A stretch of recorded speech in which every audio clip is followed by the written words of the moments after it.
ಎಣ್ಣ ಓ ಎಣ್ಣ ಎಣ್ಣ ಓ ಎಣ್ಣ ಹಂಗೆ ಕೂಗಾಕತಿ ಅಲ್ ಬೇ ಅಕ್ಕ ಅವರು ಹೊಲದ ಓನರ್ ಅದಾರ ಇಲ್ಲ ಅಂದು ಕೂಗಾಕತ್ತಿದ್ದೆ ಅವ್ರ ಇಲ್ಲ ಅಂದ್ರ ಬಾಳಷ್ಟು ಟೊಮಟಿ ಕಾಳು ಮಾಡ್ಕೊಂಡು ಹೋಗಾಕ್ ಬಂದೈತಿ. ಹೌದ್ ನೋಡಕ್ಕ ನೀನು ಒಂದೆರಡು ಸತಿ ಕೂಗು. ಎಕ್ಕೋ ಎಣ್ಣ ಎಕ್ಕೋ ಎಣ್ಣ ಇಲ್ಲ ಇಲ್ಲ ಹಿಡಿ ಹಿಡಿ ಬೇ ಉಡಿ ಒಡ್ಡು ಹಿಡಿ ಜಲ್ದಿ ಜಲ್ದಿ ಹಿಡಿ.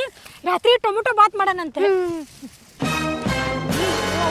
ಹಿಡಿ ಹಣ್ಣಾಗಿದ್ ನೋಡ್ವೆ ತಡಿ ತಡಿ ಹಿಡ್ಕ ಜಲ್ದಿ ಜಲ್ದಿ ಹಿಡ್ಕ. ಅಯ್ಯ ಎಕ್ಕ ಓಸ ಕಾಯಿ ಅದಾವಲ್ಲ ಹರ್ಕಾರ ಹಣ್ಣು ಹಾಕವು ಫ್ರಿಜ್ಜಿನಾಗ ಇಟ್ರ. ಬಾ ಜಲ್ದಿ ಜಲ್ದಿ ಬಾ. ಯಾಕ ಯಾಕ ಒಂದೆರಡು ತಿನ್ನಂಬಾರ್ಬೇಕು ಅಂತ. ಹೌದ್ ನೋಡಿ ಬಾ ಬಾ ಬಾ. ಅಕ್ಕರ ಹಣ್ಣು ರುಚಿ ಅದಾವ ನೋಡ್ರಿ. ಏನು ಹಣ್ಣು ರುಚಿ ಅದಾವ? ಇಲ್ರಿ ಅಂತೀರಿ ಸ್ವಲ್ಪ ಟೇಸ್ಟ್ ನೋಡಕತ್ತಿದ್ರಿ ಟಮಾಟಿ ಹೆಂಗ್ ಬೆಳ್ದಿರಿ ಅಂದ.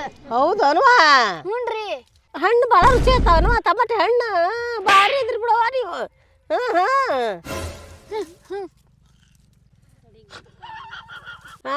ರುಚಿ ಐತೇವನ ನಿನ್ನೆರ ಪೋರಟ್ ಪುಡಿ ಹೊಡೆದಾವಿ. ತಿಂದ್ರೆ ನಂಗಾರ ರುಚಿ ಐತೇವನ.